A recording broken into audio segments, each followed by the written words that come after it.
And Kristen is actually an MD PhD student in our department in the Biomedical Informatics Graduate Program, where she's getting her PhD, and then will be returning to finish medical school. Today, she's defending her dissertation as part of her degree in bioinformatics and computational biomedicine. She received her bachelor's degree in molecular and cell biology with a minor in English from the University of California, Berkeley. Before enrolling at OHSU, she conducted health policy research in Washington, D.C. on the Health Security Act of 1993, as well as pharmacogenomics research at Children's Hospital Oakland on drug target discovery for cardiovascular disease.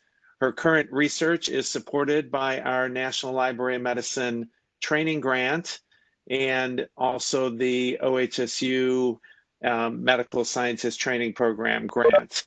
And her work explores the biological relationship between obesity and substance use disorders in humans.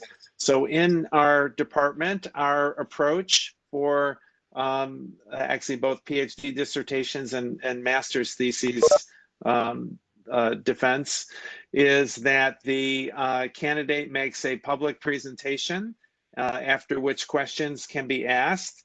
And then the public audience is dismissed, and leaving behind her examination committee and herself, who may ask additional questions. Then she's excused from the examination committee, and then they make a determination whether or not she has successfully defended her thesis. So without further ado, I will turn the floor over to Kristen. Thank you so much, Bill. Okay, hello everyone, and thank you for coming today. I'm going to talk about the work I have done for my dissertation project, which is titled A Rewards Polygenic Risk Score for Predicting Obesity and Substance Addiction. Before I begin discussing my own scientific contributions, however, I want to first give you some context as to why almost 3 years ago now, I chose this particular project to work on for my PhD. My hope is that after my talk today, you'll walk away with two things. The first, a more discerning lens through which to view studies on precision medicine in the setting of common complex diseases. And two, a much deeper appreciation for both the biological and social complexity of addressing conditions like obesity and substance use disorders in real patients.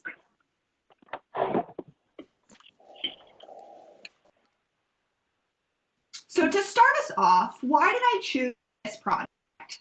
So estimating and then effectively and compassionately communicating disease risk to my patients is at the core of what being a physician scientist means to me, and it has driven much of the work that I will present to you here today. So despite the numerous risk factors that I will eventually learn to synthesize when evaluating patients, polygenic risk is not currently one of these risk factors.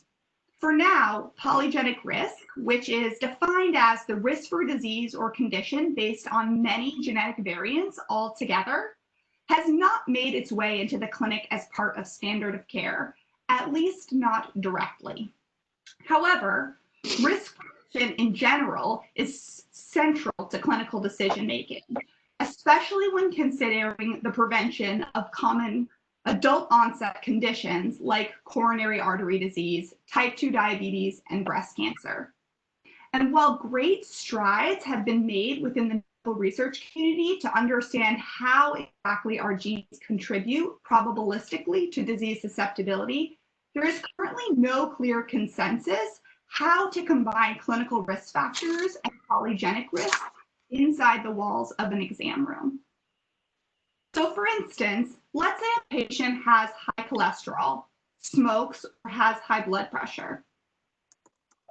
If that patient's polygenic risk is in the 80th, 90th, or 90th percentile, as seen here in the top of the middle panel shaded in dark blue, do we simply add that polygenic risk to our clinical risk evaluation toolbox to get that particular patient's total or combined risk? There are no easy answers, but it's becoming increasingly clear that ignoring or assuming we can rely on proxies or surrogates like family history is probably not going to suffice, most especially for those patients who, for one reason or another, do not have a family history readily available. And I want to take a moment here to pause and expand on this point. When I proposed this project back in 2018, I cited adoption as one of the possible reasons why I, as a future clinician, would not be able to adequately evaluate my patient's disease risk. But this is far from the only reason. And considering the current climate, it needs to be stated that the reasons underlying why patients do not have access to the health and medical histories of their ancestors are not all accidental. They are often the direct consequence of an erasure by human-on-human violence, slavery, and genocide. And while we will never recoup the full health histories of these people, they have left breadcrumbs of biological information within the genes of their descendants, information that has the potential to be recaptured and used to benefit future patients of mine. So why do I and others believe that the time has finally come to think about how best to incorporate polygenic tests into the clinic? So back in 2018, thanks to numerous advancements in biomedical data collection, storage, sharing, and analysis, researchers were finally able to generate polygenic risk scores for a handful of common diseases that could identify individuals with risk comparable to monogenic or single gene mutations. So on the left, I'm going to show you the results from a 2016 study to give you a sense of how monogenic mutations confer risk in a general population. This figure shows the odds that an individual sampled randomly from a general population will have coronary artery disease. These odds are broken down by the presence of a mutation in genes that we know cause an inherited form of coronary artery disease, specifically familial hypercholesterolemia. I hope you can see that the odds are about threefold that an individual with one of these gene mutations will have coronary artery disease compared to controls, and that approximately 1 out of 222 people have one of these mutations. Now let's move to the figure on the right. Here we are looking at the distribution of individuals in a general population, this by their polygenic risk score for coronary artery disease, which is plotted along the x-axis. Here you can see that everyone to the right of this vertical light blue line also has a threefold risk of coronary artery disease. Yet what I hope you can appreciate is that instead of 1 out of 222 people, a whopping 1 out of 12, or rather 8% of the population has threefold risk.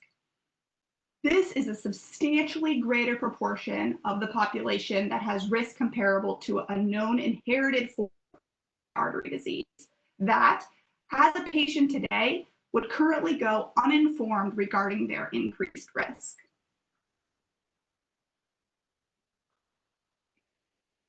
There are two major reasons why accurately identifying these patients going forward is so crucial, both of which I hope follow somewhat intuitively.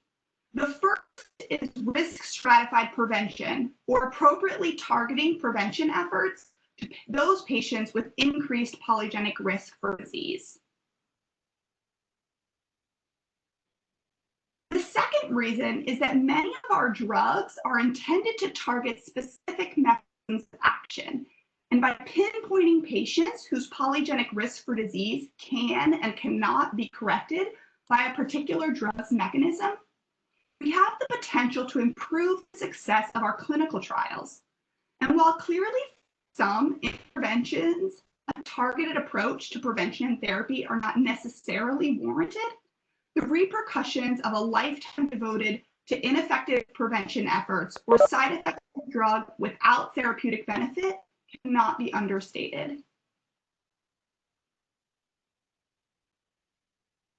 So before we go any further, I'd like to take a moment now to briefly go over what exactly a polygenic risk score is and how it is calculated so that we're all on the same page. So a polygenic risk score, or a genome-wide score, is a single composite number based on the variation at multiple positions in the genome. It has many uses. Historically, it's been used as the best prediction for a trait or disease if you consider multiple genetic variants all at once. So how exactly did we determine this single composite number? So first, we obtain a cohort of people both with and without a particular disease. It cannot be overstated, but this step of establishing cases and controls is probably the most crucial step, as having poorly defined phenotypes can lead to absent or meaningless results. Then we test each common genetic variant to see whether it is associated with the disease. The results of this type of investigation, known as a genome-wide association study, are often visualized using a Manhattan plot, which is shown here with the chromosomes along the x-axis and the significance level of each variant on the y-axis. We can also report these results in a simple table, where each row is a variant. The second column shows how one allele, called the effect allele, is associated with the disease, and the alternate allele is not associated with the disease. The fourth column, labeled odds ratio, reports the odds of having the disease if an individual has the effect allele. So if we are considering just the first row for now, that would be the A allele, over the odds of having the disease if an individual has alternate or the G allele. And the last column is the significance of this effect, typically calculated with either a chi-square test or a closely related statistic. The results from this table are known as the GWAS summary statistics. Getting these GWAS summary statistics is the first step in generating a polygenic risk score. This original cohort of cases and controls is called a discovery sample because we are, discovering which variants are associated with the disease. In the second step, we get another cohort known as the target sample from another non-overlapping population that has also been genotyped. We establish the variants in common between the discovery and target sample, making sure to eliminate variants that are physically very close to one another on the chromosomes. If we were to keep all of the variants that are physically very close to one another on the chromosomes, rather than keeping, say, one variant to represent a particular region, we may end up inflating the weight or importance assigned to these chromosome regions, essentially counting the same region multiple times when it really should only be counted once. Then, for each person in the target sample, we calculate the polygenic risk score. And we do this by multiplying the odds ratio from this discovery GWAS by the number of effect alleles that particular individual possesses. This product term represents an individual's risk for the disease that is attributed to the alleles at this specific variant. These individual allele scores can then be averaged across the genome to form an overall polygenic risk score for each person. So essentially, we have calculated a weighted average, and that's it.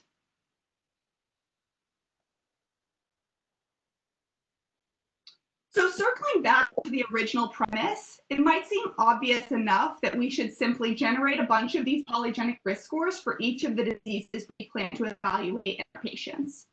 However, in tackling this problem of combining clinical risk factors and polygenic risk in real patients, there seemed to me a disconnect. More specifically, my greatest concern regarding using polygenic risk scores for evaluating risk for common diseases in real patients was that we were actually just measuring, at least in part, some of the same genetic risk. I looked at use cases for polygenic risk scores from one of the studies I mentioned earlier, which included type 2 diabetes, coronary artery disease, atrial fibrillation, and pulmonary valve disease and breast cancer, and thought, These common diseases share many of the same modifiable risk factors, that is, diet-induced obesity, tobacco use, and alcohol use. And aren't these modifiable risk factors also partially genetic? Is there any evidence that the genetic variants underlying these modifiable risk factors could in fact be the same? Now, if they were the same, it would make sense that individuals who had one modifiable risk factor would have a second modifiable risk factor, right? So I first thought it would be a good idea to look at the epidemiology literature for the co-occurrence of both obesity and substance use. Nailing down these numbers, however, is notoriously tricky for a number of reasons. These modifiable risk factors or lifestyle measures have complex and often time-dependent relationships with each other. However, some important ones to note here are: alcohol contains 7 calories per gram with inconsistent effects on food intake. The nicotine found in tobacco suppresses appetite and decreases food intake. Public environments where alcohol is readily available, cigarettes are also more likely to be present. And commercially available foodstuffs high in fat are also more likely to be high in sugar. I will share with you a published by the U.S. National Comorbidity Survey, which reported that a current substance use disorder, which includes alcohol or any recreational drug, is not statistically more or less common in a person with obesity, defined here as a body mass index over 30. I'm happy to speak more afterwards about the epidemiology of particular combinations of food and drugs, but from my review of the literature, obesity and substance use of any kind do not co-occur in individuals more frequently than would be expected by chance. Despite this, there is a substantial amount of literature that supports a common biological basis for obesity and substance use disorders, reasoning that food and drugs compete for overlapping reward mechanisms, which hinder coincidence of both conditions in a given person. An intuitively appealing explanation for the lack of epidemiological studies reporting comorbidity, it is also very hard to test in people for all the reasons I just mentioned. But before we get into that, let's take a brief look at the types of evidence for a unified reward system that is responsive to both food intake and drug use.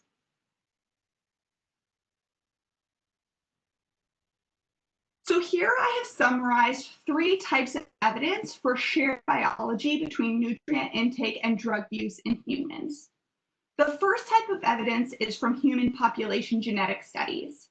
So recent genome-wide association studies for macronutrient intake and alcohol consumption report genome-wide significant variants in the FGF21 beta-klotho pathway, which function in non-human primate models as a ligand receptor pair and nutrient sensor that controls overall food intake.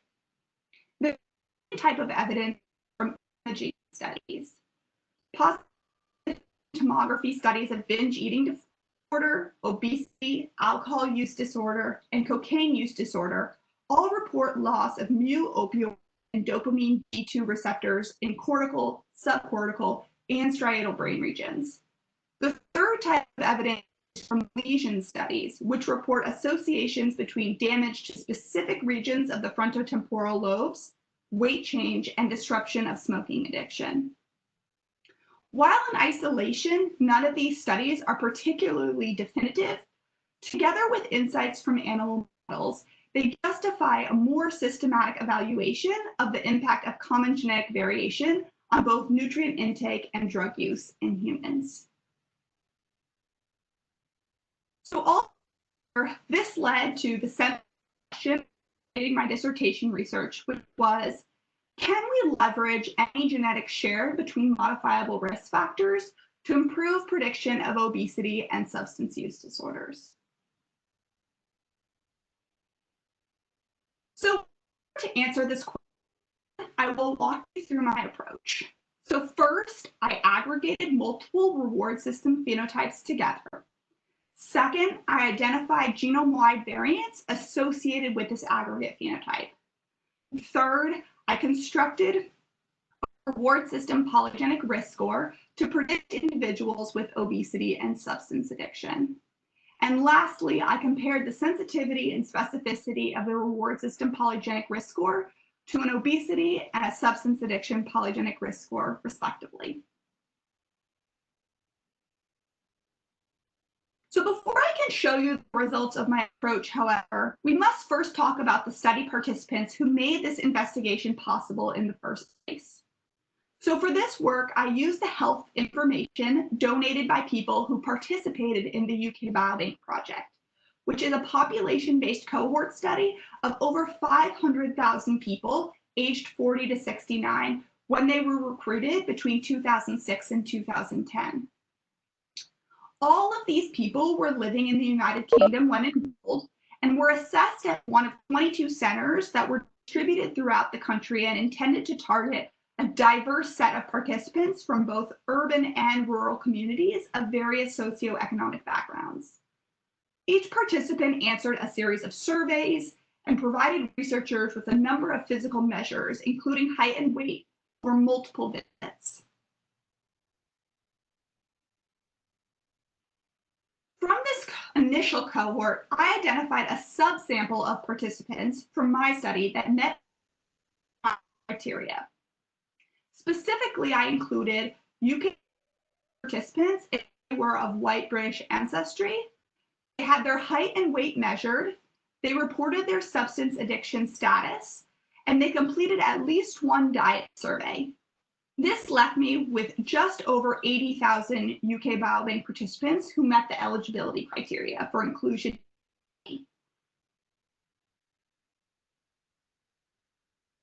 Okay, now that we have our study participants, I want to clarify the outcome measures that we used for this study. Specifically, anyone with a body mass index greater than or equal to 30 kg per meter squared was designated as having obesity.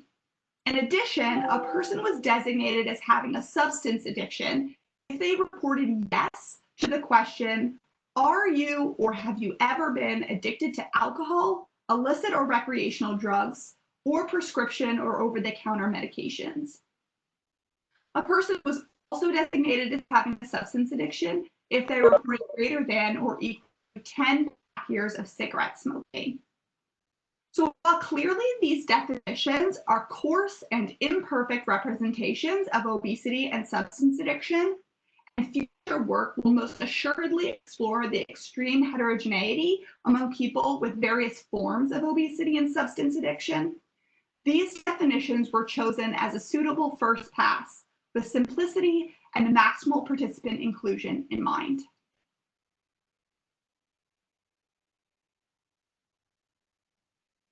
So once I had compiled the data set comprising my study subsample from the full UK Biobank cohort, I split the data into 3 groups. 70% of the participants were assigned randomly to the training set and 15% each to the validation and test sets. I used the training for my genome-wide association study to discover variants associated with a reward system aggregate phenotype. I then used participants in the validation set as my target sample to construct a polygenic risk scores. For this project, I calculated 16 polygenic risk scores using a algorithm called the clumping and thresholding algorithm. During the initial or so-called clumping phase of this algorithm, we select the most significant variant iteratively by first computing the correlation between this index variant and nearby variants within some genetic distance. For instance, here I used 250 kilobases. We then remove all nearby variants that are correlated with this index variant below some R-squared value, and we repeat this procedure until all the variants have been considered.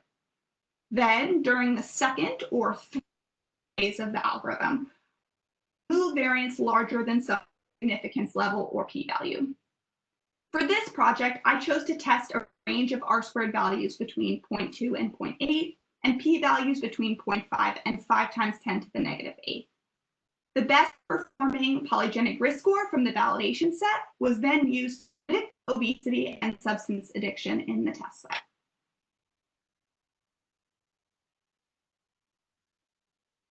So what did the participants in this study actually look like? I want to draw your attention here to the column titled subsample. The participants in this study were about 57 years old on average.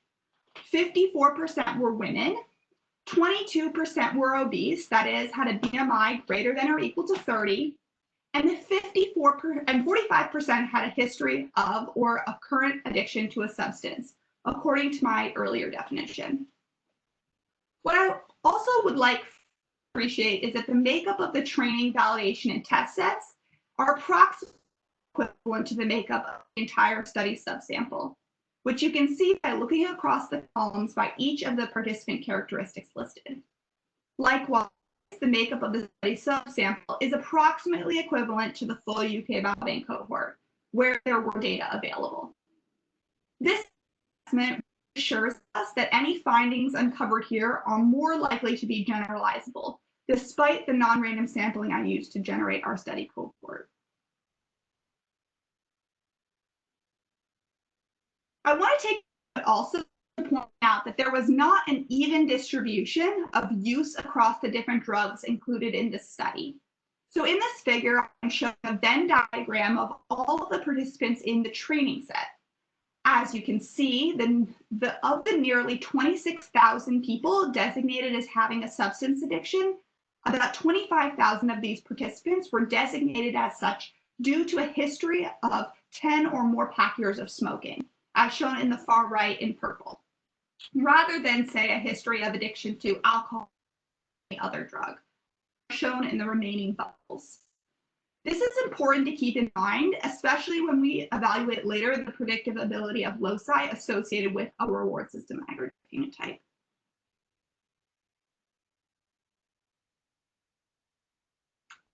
Now that you have a sense for the participants included in this study, how did I actually aggregate multiple reward phenotypes together? So to accomplish this, I decided to treat addictive nutrients and drugs as pharmacological agents that produce an effect on an individual's reward system. I an individual's self-administered dose could be used to estimate the dose required for the steady state pharmacokinetics for that individual. Said another assumes that, for example, if a person smokes 20 cigarettes per day, they do so because it is required to achieve the same effect as someone else who smokes only 1 cigarette a day. Now, take this opportunity to point out this is assumption and overlooks the role of alternative mechanisms for differences in nutrient and drug intake across humans, such as variation in a drug's rate of onset rather than the PK steady state dose. While disentangling this complexity is an important avenue of future work, I decided to move forward with this assumption, at least for this initial study. It follows then that the corollary to this assumption is that the relative daily intakes across a population reflect the variation in the reward system's response to a specific nutrient or drug. I then constructed obesity plots for the quantitative measures of nutrient intake and drug use. After an extensive literature review, I, along with the guidance of my advisors, included percent energy from fat and sugar, as well as caffeine, alcohol, and cigarettes per day for inclusion in the set of reward system phenotypes. It should also be noted here that these cartoon drawings are idealized versions of these distributions, and that while some of these nutrients and drugs, specifically percent energy from fat and percent energy from sugar, were approximately normally distributed, the drug use distributions were not. As such, I performed transformations of these data in line with theory and our a priori knowledge of the data generating process underlying these distributions. When it came to actually combining these nutrients and drugs, I decided to model a reward system aggregate phenotype in 2 different ways. The first was an additive model, where all substances together achieve the steady state of pharmacokinetic effect. This was calculated for each individual by taking the sum across the set of nutrients and drugs. The second method I used was a single agent model, where one substance is sufficient to achieve the steady state pharmacokinetic effect, while the others have negligible effects. This was calculated for each individual by taking the maximum value across the set of nutrients and drugs. I then conducted GWAS to identify any loci that were associated with these two scores.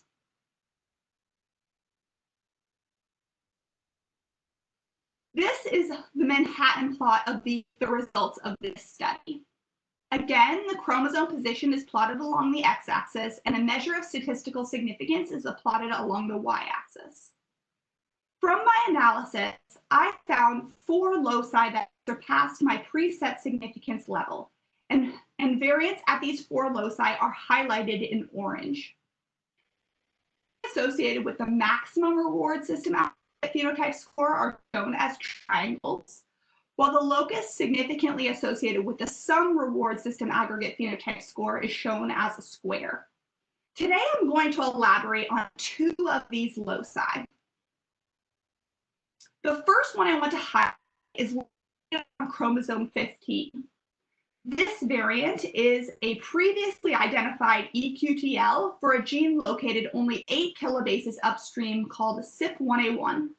This gene codes for one of the cytochrome P450 enzymes, responsible for both xenobiotic drug metabolism and metabolism of polyunsaturated fatty acids. In addition, CYP1A1 activity is induced by polycyclic aromatic hydrocarbons, which are found in cigarette smoke.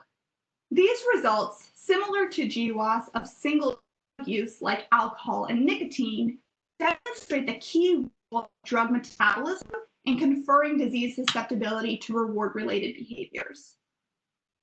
The second locus I want to discuss is on chromosome 17. This variant is only 15 kilobases away from the gene that codes for neuropeptide B.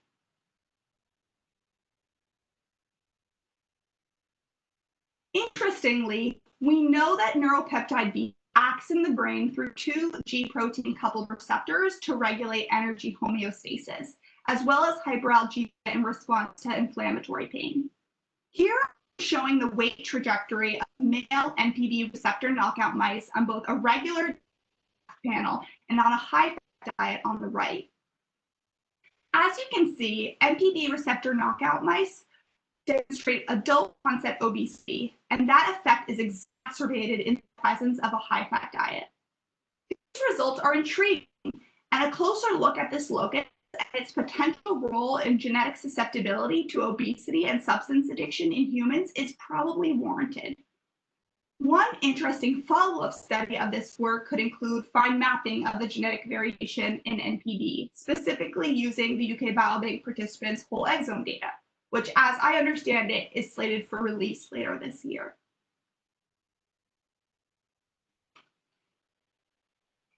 Next, I used GWAS results to construct a reward system polygenic risk score to predict individuals with obesity and substance addiction.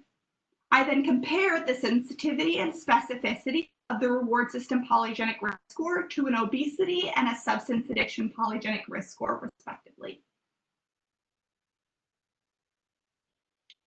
So first, on the left, I've plotted a receiver operating characteristic curve comparing these 2 reward system polygenic risk scores, shown in yellow and green, to predict obesity, as compared to an obesity polygenic risk score, shown in red, and 2 null or background control polygenic risk scores in blue and purple.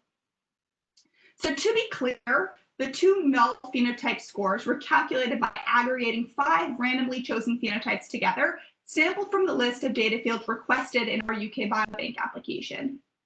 These were included in the analysis to make sure that any increase in predictability from our polygenic risk scores could not be attributed to the inclusion of an aggregate phenotype polygenic risk score, regardless of what those phenotypes actually were.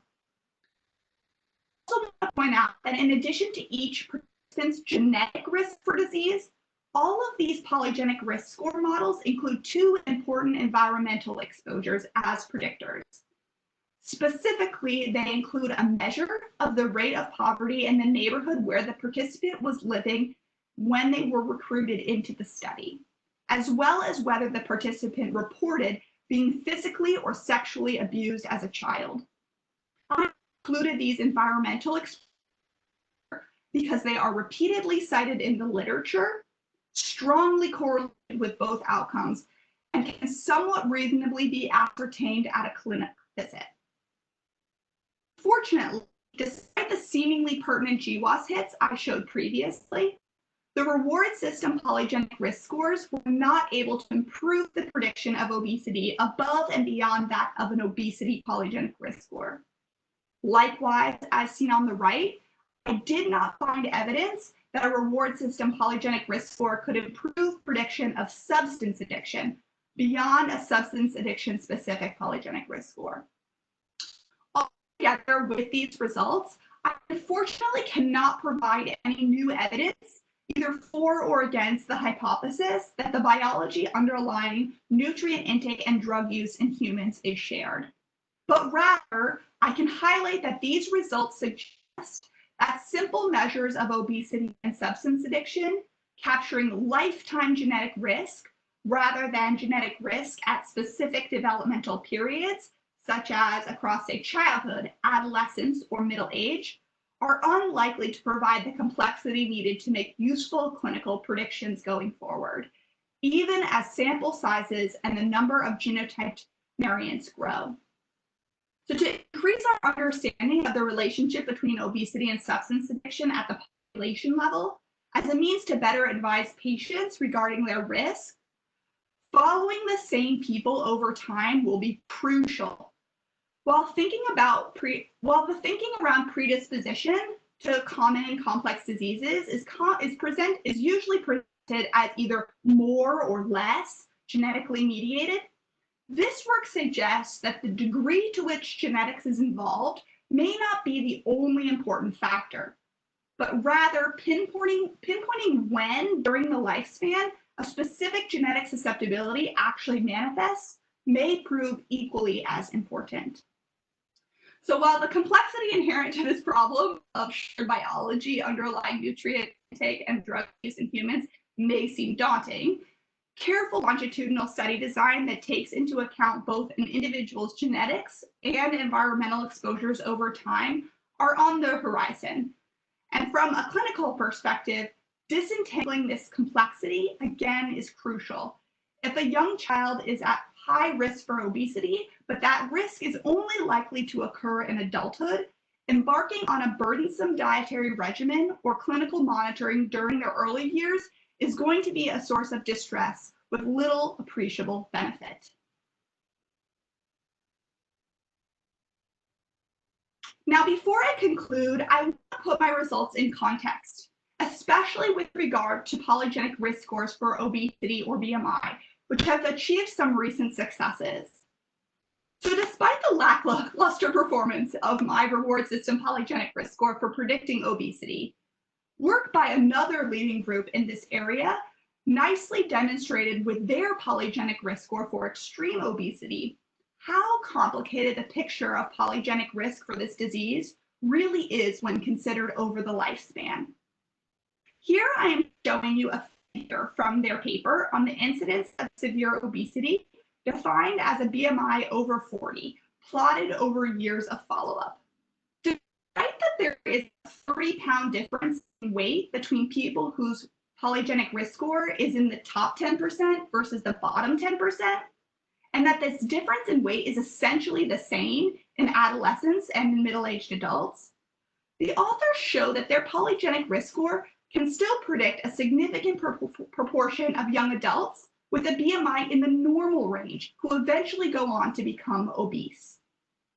These results provide evidence that even with a highly predictive polygenic risk score, further gains are likely to be found by phenotyping not only middle-aged or older adults, but also kiddos. Thankfully, this approach is in direct alignment with growing efforts in the area of early detection of disease and are the logical next step to ultimately slow disease progression.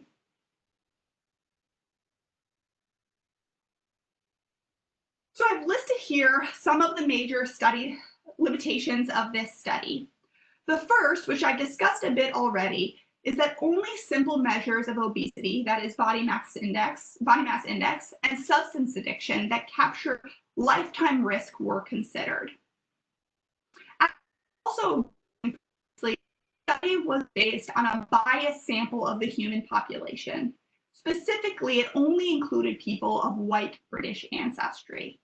In addition, most phenotypes in this study were based on surveys rather than direct measurement. And I want to take a moment to expand on this last limitation, as I uncovered a few challenges with regard to sampling participants for inclusion in the study.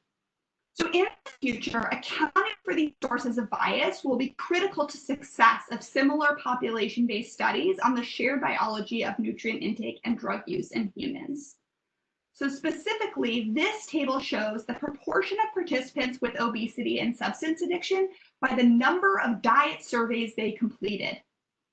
If you look across the first row under the heading UK Biobank, I hope you can see the stepwise decrease in the number of participants with obesity and substance addiction as the number of diet surveys completed grows. While this effect was for obesity, the effect for substance addiction was substantial, with the rate of substance addiction among people who didn't complete any diet surveys at nearly 80%, but only 40% among people who completed 2 or more surveys.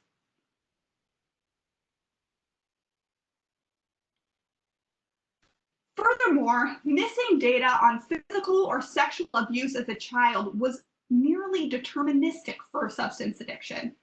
So of the participants in the training set who did not report their history of physical or sexual abuse as a child, 98% had a history of substance addiction.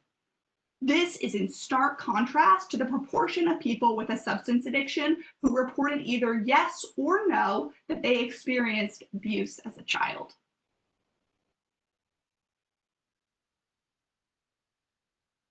Conclusion, my intent here today was to demonstrate that an aggregate phenotype approach can provide useful insights into the biology of common diseases, and that longitudinal measures of obesity and substance addiction that capture genetic risk across the lifespan will likely be required to make our clinical predictions more useful to patients. Future directions of this work, I am interested in the following questions. Do the reward system aggregate phenotype associated loci replicate in people of other ancestries? 2, can the reward system polygenic risk score improve prediction of abdominal obesity? For example, waist to hip ratio. And then 3rd, can the reward system polygenic risk score predict obesity and substance addiction in adolescents or young adults? Now, before I take questions, I need to take more than a few minutes to recognize the substantial amount of work that was done on this project by many, many other people besides me. So first, I want to thank the amazing members of my dissertation committee who, without their guidance, none of this work would have even been remotely possible. So specifically, I want to thank Guanming Wu, who is the chair of my committee, Joanna Hansen, and Dan Marks. So for all of you graduate students in the audience currently looking for advisors, this is my ringing endorsement of their mentorship and guidance. I want to thank the faculty members, both those in DMICE and from other departments at OHSU who have provided keys to this work at one point or another during my journey to becoming a scientist. So specifically, I'd like to thank Lucia Carbone, Eilish Boudreau, Suzanne Mitchell, Michael Mooney, Jessica Minier, Beth Wilmot, Reed Thompson, Dion Chase, David Kohler, and Ken Thornburg. Of course, I also need to thank all the DMI students, post and clinical fellows that over 5 years as a student in this department have offered words of encouragement and challenged me to be the best scientific colleague possible. And I'm sure that I have missed some of you in the photos here, but please know your creativity and commitment to the pursuit of knowledge never ceases to amaze me. And I especially want to take this moment to thank Aurora Blucher, who is wise beyond her years and was the best student mentor a graduate student could ask for. I want to thank all the DMICE faculty and staff for providing such a rich scientific community and the support necessary to accomplish all of the work I've presented here today. I'd especially like to thank Bill Hirsch for always sending me just the right book or paper to read. I want to thank the program, students, and staff. It's very unclear to me what I will do to keep myself centered now that I do not have all of you to provide my weekly Wednesday dose of MD-PhD Journal Club. I'm probably still operating under the assumption I will just keep showing up indefinitely. And I must thank Dave Jacoby, who repeatedly and enthusiastically supported me when I said I wanted to pursue bioinformatics for my PhD. Thank you also for your uncanny ability to always say just the thing that I need to hear. My family, friends, especially to my mom and dad, who never cease to encourage me to show up every day and do the very best work possible. And now for my last two thank yous, I have to admit I'm actually really grateful that I'm not sitting up in front of all of you because it is unclear whether I would be able to hold it together. Shannon Queenie, PhD mentor, thank you. Since the day I walked into your office in Hatfield for the first time back in 2014, and you wrote out on your whiteboard all the things that I was to learn as a student in your program, you did not fail to deliver on a single one. And while I'm pretty excited about the prospect of receiving my PhD after all these years, I have to say that I'm even more excited for an opportunity to give another student an experience that even remotely resembles my time with you. And last of all, to my husband, Reed, thank you. Please know that if I could get away with putting your name on all the work I presented here today, I would. And now I would love to take your questions. Thank you. Great. Thank you, Kristen. I have a question for you, it may not be possible with the data in the UK Biobank, but given the, there's a lot of emphasis these days on social determinants of health, particularly capturing social determinants of health in the electronic health record and other data sets. Would you think that is such data available? May it add more precision to your model? Yes, so that's a great question. So specifically in terms of the aspect of your question with regards to what else is available in the UK Biobank data set. So I chose the child trauma for its simplicity, but actually the two questions that I used to generate that variable were taken from a childhood trauma screener. They're the 5-question version, which is what was included in the UK Biobank. Additionally, the rate of poverty in the region where the participants live, which is referred to, which you can look, which is called the Townsend Deprivation Index, and it's also a composite score similar to the one I was attempting to present here today. And it's a combination of multiple factors, including rooms in the house, car ownership, home ownership, employment status. And all of those individual level data are actually available for most participants in the UK Biobank, and could be used to build a perhaps more complicated model, but one that is potentially much more predictive. Does that answer your question? Yeah, yeah, Awesome. great. Yeah. Okay. Other questions for Kristen? Either you can ask them verbally or type them in the chat box. Yeah. Trying to see if anyone already asked any questions, but please do speak up. It's much easier for me to hear you over than to read your question.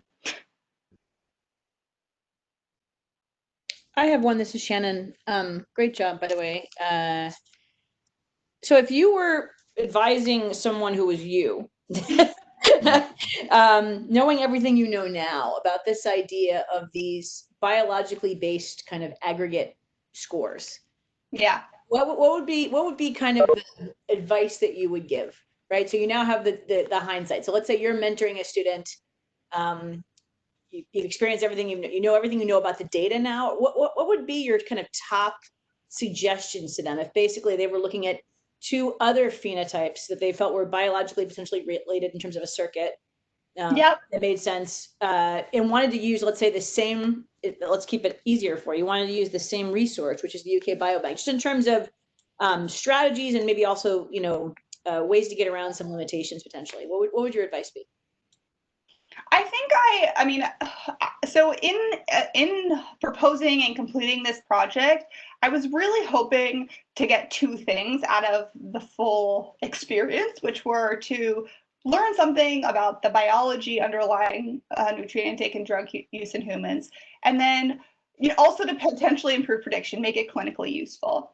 And, you know, trying to do both of those things at the same time is very difficult.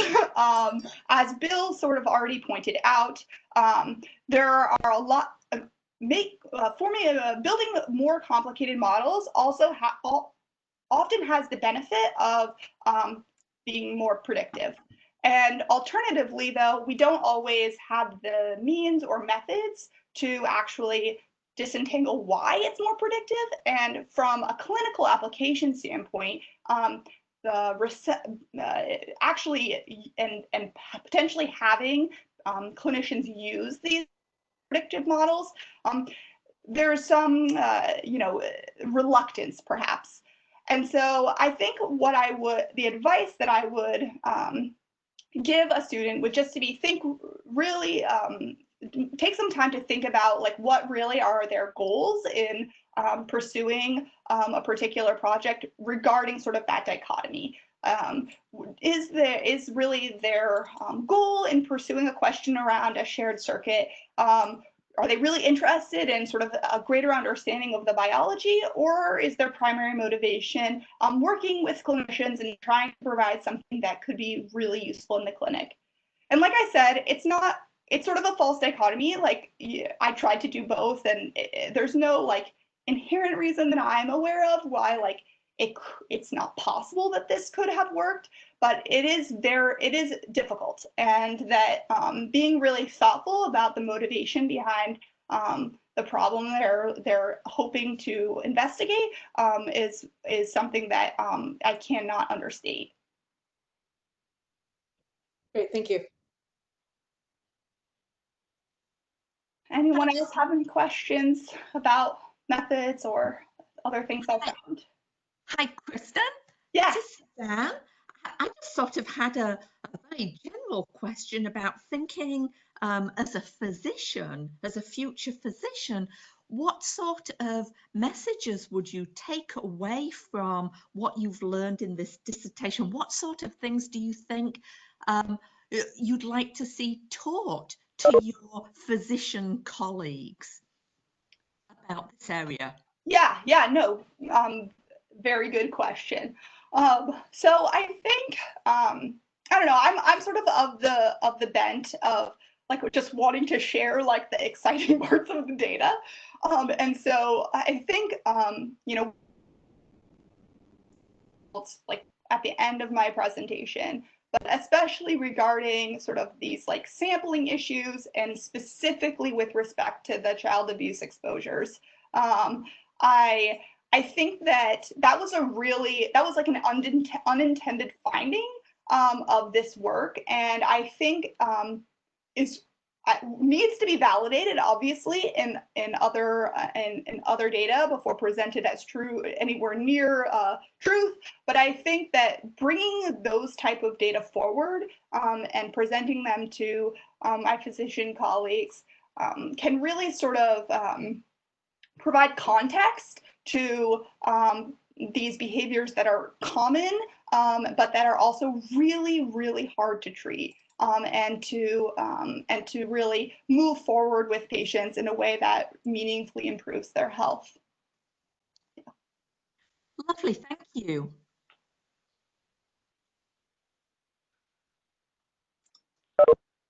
Any other questions? Hi, Kristen. This is Shiwan. How are you? Good. How are you? Thanks for Good. coming. Thank you. I have a comment, and as you know, that our group is also working with Jessica Manier and others. We're also working on polygenic risk scores, and I think PRS is indeed making its way into the clinical arena. So let me just give you sort of a few scenarios. Number one is if you get your BRCA1 testing done by, let's say, Embry Genetics or by Myriad, that's the leading vendor in the field, you will not only get BRCA1 testing result, but you also get your polygenic risk score for your breast cancer. So the information has been out, and you will get that information. So if you have BRCA1 and 2 negative, then you'll get your score, PRS score, and that will predict your risk for breast cancer development. Now, how are you going to use that information? We don't know that yet, but that's been addressed in large clinical trials. I think one of which is the Wisdom trial. The other one is my PEBS, my personal breast cancer screening trial in Europe. They are based on clinical factor, polygenic risk score, mammographic density. And as you indicated, some small fraction of patients may actually have very high risk for breast cancer, even higher than a single monogenic gene carrier, and those patients may need to be screened more extensively. So those are actually making into the clinical arena. And I think your studies on the forefront of that will help us understand individuals' cancer risk, and I think that could be very helpful. And I think that's just cancer because I'm oncology, so forgive me for being narrow-minded, but I do think this is very important work. So it's a very nice presentation. Thank you.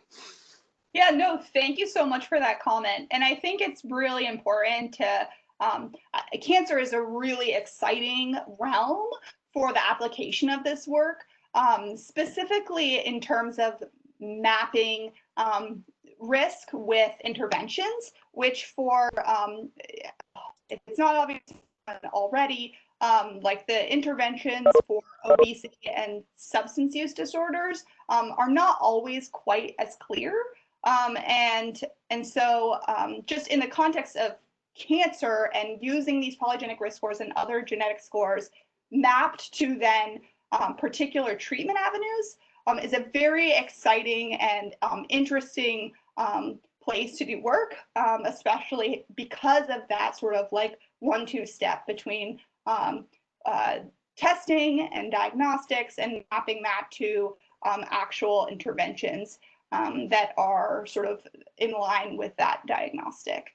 And there's like wonderful modeling work being done in that area. Obviously, I give a shout out to my mentor and also to my my graduate student mentor, who's now a postdoc here at OHSU, Aurora Blucher.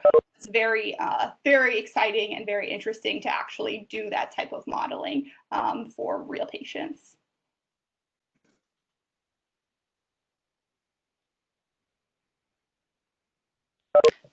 Hi, Kristen. This is Joanna. Hi, Joanna. Hi. So great job. That was a really wonderful presentation.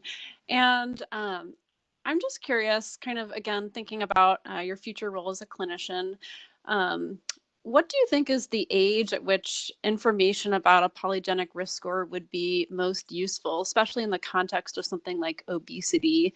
And part of the reason I bring this up, many of these cohort studies are conducted in older adult populations, but I know we've talked a little bit about whether that's really the best population. So just give me your thoughts on when you think this information might actually be most useful. So first, this is a wonderful question, and I think that you've really touched on the fact that it we don't really know, because most of the, to actually generate most of the polygenic risk scores for obesity and BMI have all been conducted, well, not all, but most, especially ones that have had the power to actually be predictive, have been conducted in middle-aged adults or older adults. And as like my presentation and my work here today has sort of extended, that this is really something that knowing exactly when genetic susceptibility manifests is something that we just don't to say at this point. That said, I think your question also brings up an important point about the idea of what do we really gain by actually communicating genetic risks to patients. Is a person who is informed or about their genetic risk, or in the scenario that you're talking about for in the pediatric scenario, the parent, is that actually going to translate to like useful prevention efforts? And I think that's an open question. There has been some very nice work, and the name of the study and the authors of that study are escaping me at this moment, but I can definitely get that for you. And the study that I'm referring to actually, like the actual efforts that a patient can actually embark on in response to learning about their genetic risk is not always shown to be of immediate clinical benefit. And so really disentangling like how patients in general absorb and potentially use genetic risk for their own life and their own decision making in terms of what actual changes they decide to make or interventions for their kiddos, I think remains to be determined, but is probably one of the most important parts of implementing these polygenic risk scores for common complex diseases, and is a really, really important area for future work. Thanks.